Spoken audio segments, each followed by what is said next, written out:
안녕하세요. 눌러주셔서 감사합니다.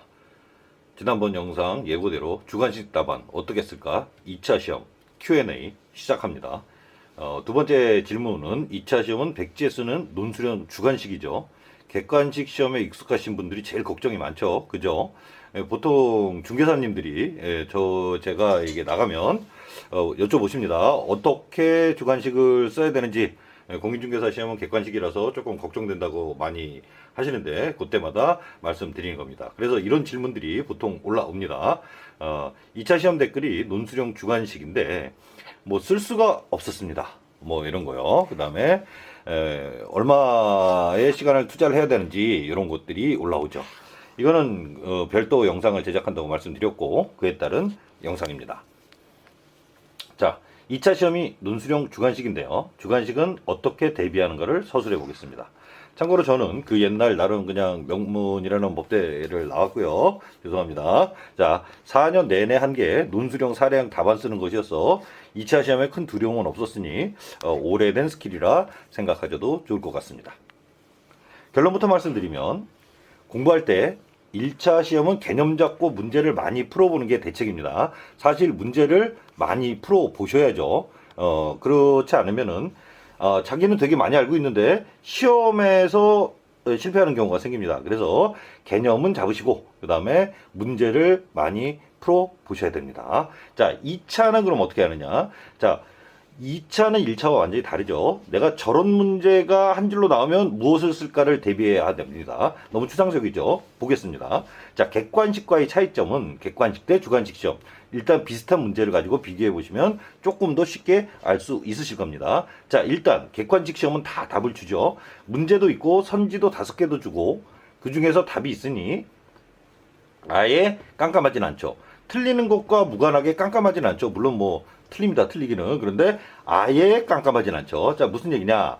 객관식 기출을 한번 봅시다. 자, 주택사업계획을 승인하면서 그 주택사업과는 아무런 관련 없는 토지를 기부 체납하도록 부관을 붙인 경우 위법 판단의 근거로 제시할 수 있는 행정법의 일반 원칙은, 자, 답은 2번 신뢰보호 원칙인데요. 보시면, 자, 아무리 몰라도 아무런 관련 없는 토지, 그러니까 부당결부 금지, 부당하게 결부시키는 아무런 관련 없는 거를 붙였다. 그래서 2번이 답이죠. 쉬운 걸로 해보겠습니다. 일단 넘어갑시다. 일단 깜깜하진 않죠. 만약에 안 나와도요. 자, 그래서 나머지 원칙에는 뭐 신뢰보호 원칙, 뭐 부당결부, 평등 원칙, 자유구속의 원칙을 다 설명해 놨는데 어쨌든 5거에서 고르면 됩니다. 그런데 이 문제가, 저 문제가 이렇게 2차 시험에 나왔다고 칩시다. 문 2. 부당결부 금지 원칙에 대해서 약수를 하죠. 자, 일단 깜깜합니다. 답안지는 하얗고 요거 하나 나왔어요. 요거 하나. 부당결부 금지 원칙에 대해서 약수를 하죠. 자, 답안지 채우려고 하면 네네네 막막합니다. 그죠? 일단 답안 작성 원리를 설명드리겠습니다. 자, 이렇게 외우는데요. 부당결부 금지 원칙은 공행정작용에 있어서 부당한 반대급부를 결부시켜서는 아니 된다는 것인데, 이 경우 부당한 반대급부인지 여부는 실질적 관련성, 원인적, 목적적 관련성을 기준으로 판단한다. 뭔 소리인지 모르겠습니다. 그리고 머리에 한계가 있기 때문에 이거 자체가 머리에 들어오질 않습니다. 넣어놓는다 그래도 이거 한 번에 풀어 쓰는 거는 안 되죠. 그러니까 막막한 겁니다. 자, 그럼 어떻게 하느냐. 평상시에 간단하게 외워둬야 됩니다. 자, 워드 문서, 즉 언어, 이렇게 긴 것을 폴더에 저장해 놓듯이 긴 언어를 머리에 최소한으로 간단하게, 어떻게 해요? 최소한으로 간단하게 저장을 해놨다가 풀어버리는 게 핵심입니다. 자, 어떻게 풀어놓느냐. 자, 보시면 이런 식으로 길게 만들어 놓는데 이건 제가 작성을 해놓은 거죠. 그래서 공행정작용에서 반대급부를 원인적, 목적적 해서 부당결부 원칙은 행반, 원목, 행정작용, 반대급부, 원인과 목적의 관련성이 없어야 한다. 그러면 부당하게 결부시킨 거다. 이렇게 외워둡니다. 그러니까 이렇게 긴 것을 외우는 것이 아니라 머리에 부당결부 딱 넣으면 누구도 잘 못 알아듣지만 행반원목 이렇게 해놓고 시작합니다. 자, 그래 놓고 부당결부의 원칙이 행반원목으로 외워놨으면 물론 말이 되게 외워두는 게 제일 좋은데요. 저건 간단하니까 인강에서 알려준 대로 외웠습니다. 몇 개는 제가 이렇게 2문자로 따놓은 것을 좀 말이 그나마 좀 되게 만들어 놓은 게 네이버 카페에다가 올려놓겠습니다. 딱 보시고 나중에 필요하시면 뭐 댓글이나 그 카페에다가 달아놓으시면 제가 그것도 설명을 드리겠습니다. 자, 그러면 이거 어떻게 쓰느냐. 자, 아까 행반 원목으로 외웠죠. 이젠 거꾸로 언어로 풀어주는 겁니다. 언어로 풀어주시면 됩니다. 써봅시다. 자, 일단 행반 원목 대충 연필로 자리 잡아놓고 아까 길었던 걸 거꾸로 풀어주는 거죠. 그게 2차 지점입니다. 그러니 막막하고 깜깜하시는 겁니다. 그러면 이렇게 쓰시면 되겠죠. 자, 의 해놓고 이거 답안지처럼 해놨습니다. 그래서 아까 자리 잡은 대로 부당기일보의 원칙은 쓰실 수 있죠. 자, 공행정작용에 있어서 부당한 반대급부를 결부시켜서는 아니 된다는 거죠. 이거 다 필요 없는 말입니다. 근데 쭉 답안지를 채우느라고 쓰는 거죠.